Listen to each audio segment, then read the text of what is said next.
Bismillahirrahmanirrahim. Assalamualaikum warahmatullahi wabarakatuh. Selamat datang di pertemuan 1 untuk sistem basis data. Untuk LabT ini kita memakai MySQL. Mungkin untuk di Labcom udah ada ya beberapa yang dapat. Dan itu mungkin makainya Oracle kalau nggak salah. Nah, untuk di LabT kita memakai MySQL.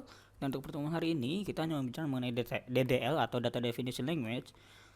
Mungkin ada DML dan DCL tapi hanya untuk sneak peek aja, cuma penjelasan dikit aja mengenai pengertiannya dan contoh-contohnya aja. Tapi untuk kali ini kita akan fokus gimana sih caranya pakai MySQL itu sendiri. Oke, kita langsung aja. Nah, pertama kita bisa ngebuka SAMPP kita dulu. Kita bisa buka SAMPP. Jangan lupa sebenarnya saya tinggal download SAMPP aja ya. Kita kalau udah download silahkan diinstal terus dibuka. Nah, di sini kita akan nyalin dua hal. Yang pertama ada Apache dan juga MySQL. Nah, setahu saya MySQL aja sebenarnya bisa kayaknya, tapi mungkin ada beberapa hal yang nggak bisa dilakuin tanpa Apache-nya ya. Saya pernah nyoba MySQL doang tapi ada errornya. Tapi kadang bisa kadang enggak kayak gitu.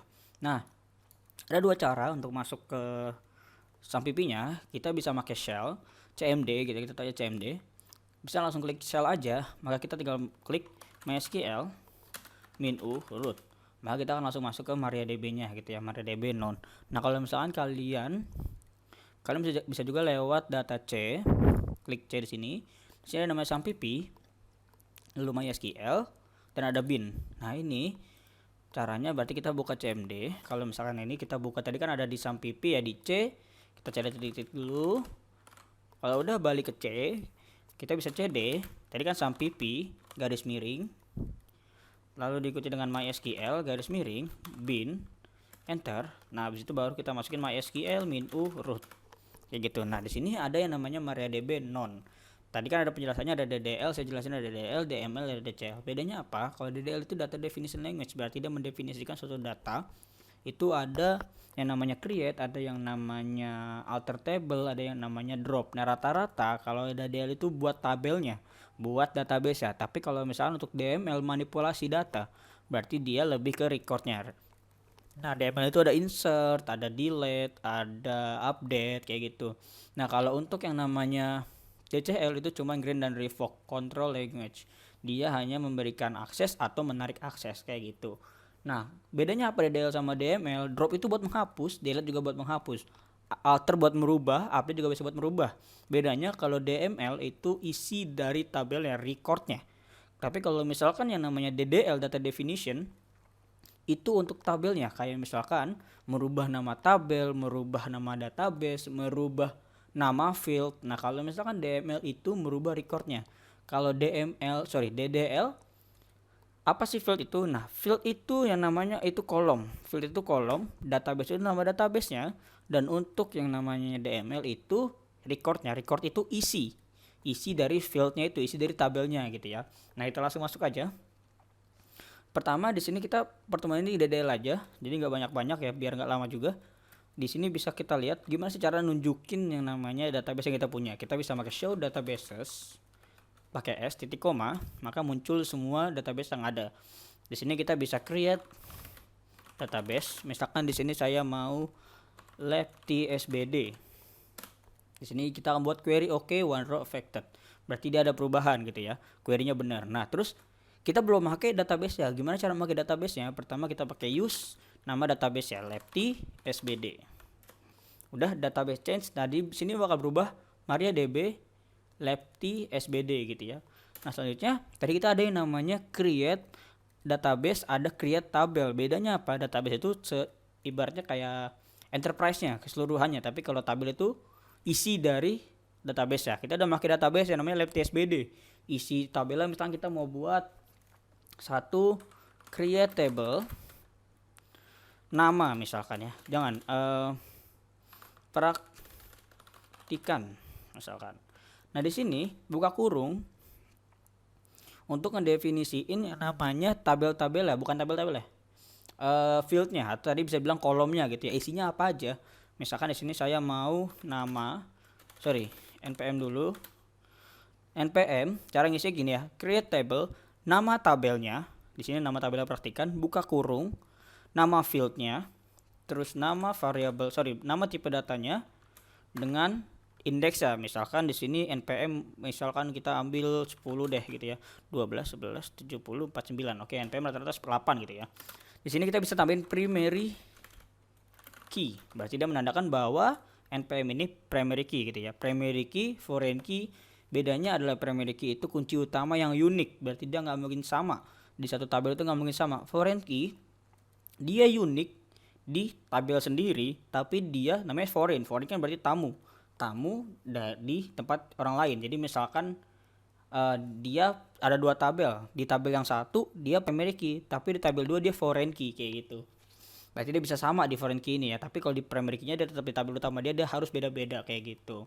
npm varchar misalkan, terus nama varchar juga misalkan 20. Terus kita bikin lagi kelas varchar juga dengan isi misalkan 10. Sorry, 5 aja, kita nggak usah banyak-banyak. Tutup kurung, titik koma. Oke, query oke, no rows affected. Terus gimana sih cara ngelihat dari nama tabelnya gitu ya? Oke, cara ngelihat tabelnya, DESC nama tabelnya, praktikan. Nah, di sini kita bisa lihat nih, fieldnya npm ini bukan tabel database saya. Ini adalah apa ya, berarti deskripsi dari tabel kita. Fieldnya itu nih, lihat field npm nama dan kelas dengan tipe datanya varchar null. Nah, ini ada null, null artinya kosong. Dia kalau no berarti npm ini nggak boleh kosong, kayak gitu. Kalau nama berarti dia boleh kosong gitu ya. Kelas juga boleh kosong. Kenapa kan null nggak boleh kosong? Kenapa npm nggak boleh kosong? Karena dia primary key. Primary key itu nggak boleh kosong. Oke. Terus tadi kita ada mau bikin lagi misalkan create table. Tadi praktikan sama kita ambil kelas deh, misalkan create table, jangan create table jadwal gitu ya. Tadi kita bilang kan kalau kelas itu dia di sini bukan primary key nih. Kita bikin kelas itu primary key di bagian jadwal. Jadi untuk kelas ini harinya Senin, Selasa gitu misalkan ya. Misalkan Senin di sini kelas dengan varchar isi 5 primary key, lalu hari gitu ya, hari varchar hari mungkin isi 10 aja, udah cukup. Jadi koma kita bikin. Nah, berarti di sini ada DESC jadwal. Oke, di sini ada dua tabel. Nah, gimana sih caranya kita ngelihat tabel-tabel yang ada pada database kita gitu ya? Kalau tadi kan ada show databases buat nunjukin database kita. Nah, untuk table sama show table pakai s titik koma. Dia bakal nunjukin apa aja sih tables in Lefty SBD. Nah, di sini misalnya kita select bintang from, di sini ada yang namanya tadi ada select ya di bagian data manipulation. Ini bukan del loh. Select itu data manipulation, fungsinya buat ngasih lihat isi dari tabel ya. Select bintang from. Misalkan tadi itu nama yang pertama itu praktikan ya. Praktikan. Di sini empty set, kenapa? Karena kita baru bikin tabelnya doang, belum masukin recordnya kayak gitu. Nah, gimana sih misalkan kita mau ngerubah yang namanya tadi, misalkan di sini nama nih, nama fieldnya ya kita pengen rubah ke name, misalkan NAME gitu ya, pakai bahasa Inggris gaya-gayaan. Kita cari alter table di sini, nama tabelnya, modify, name nama, jadi nama dengan tipe data barunya, varchar sih tetap ya, varchar 20. Di sini ada salah nih, apa nih nama varchar headline 1 version of system. Oh, salah di situ. Di sini kita pakai alter table, praktikan modify nama varchar 20. Oke, salah ya, bukan modify. Kalau modify itu buat ngerubah tipe datanya. Di sini kita cuma ngerubah nama dari nama menjadi name. Berarti kita makainya change. Coba di sini ya. Change nama name varchar. Nah, di sini ada alter table, di sini ada query oke, records 0, duplikat 0. Jadi nggak ada duplikasi, nggak dari isinya juga. Kita coba DSC praktikan. Di sini berubah nih. npm jadinya nama kayak gitu ya. Nah, kalau tadi kan kita saya ada salah ya di sini ya. Lefty SBD alter table modify. Nah, bedanya apa sih? Nah, kalau untuk change ini ingat untuk ganti namanya. Modify ini buat ganti tipe datanya. Jadi misalkan di sini alter table praktikan modify nama name gitu ya. Name di sini misalkan pengen berubah jadi varchar kurang panjang 30. Nah, di sini kita coba lagi DSC yang namanya praktikan titik koma, dia bakal berubah nih, name varchar 30. Terus misalkan kalian pengen ganti nama tabelnya gitu ya. Nah, misalnya di sini ada alter table praktikan rename to, di sini buat ganti nama tabel misalkan praktikan pakai S misalkan. Nah, di sini baru kita lihat nih DSC, kita lihat gini aja, show tables. Di sini namanya praktikan pakai S kayak gitu. Jadi kalau yang namanya ada modify buat ganti tipe data, change buat yang namanya ganti nama, dan untuk yang namanya rename to itu untuk ganti nama tabelnya kayak gitu ya. Nah, terus selanjutnya nih kita misalkan pengen gimana nih kalau caranya mau nambah field. Misalkan di sini kalian baru masukin 3 doang, kita butuhnya 4 misalkan gitu ya. Misalkan di sini alter table praktikans, bisa mau nambahin umur deh, kita nambahin umur gitu ya. Praktikans add gitu ya.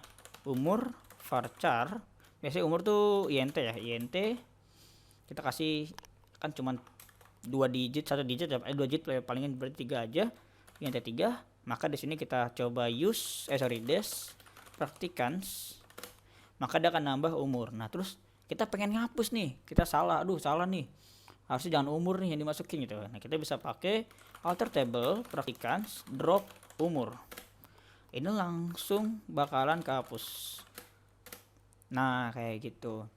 Nah, gimana kalau misalkan kita pengen ngapus tabel? Nah, kalau untuk ngapus tabel lebih gampang, kita tinggal pakai drop table, nama table lah, misalkan sini jadwal, yang gampang aja bikinnya ya. Nah, kalau kita pakai show tables, maka dia tidak akan ada tabel yang tersisa. Tadi bukan tabel tersisa, jadi tidak ada tabel kita hapus tadi ya. Kita tadi ngapus jadwal gitu ya. Berarti kita ngapus di sini nggak ada show table, sedangkan tadi sebelumnya ada gitu ya. Oke. Untuk pertemuan 1 mungkin itu aja DDL. Kalau ada yang mau ditanyakan nanti bisa tanya di Google Meet. Kurang lebihnya mohon maaf. Wassalamualaikum warahmatullahi wabarakatuh.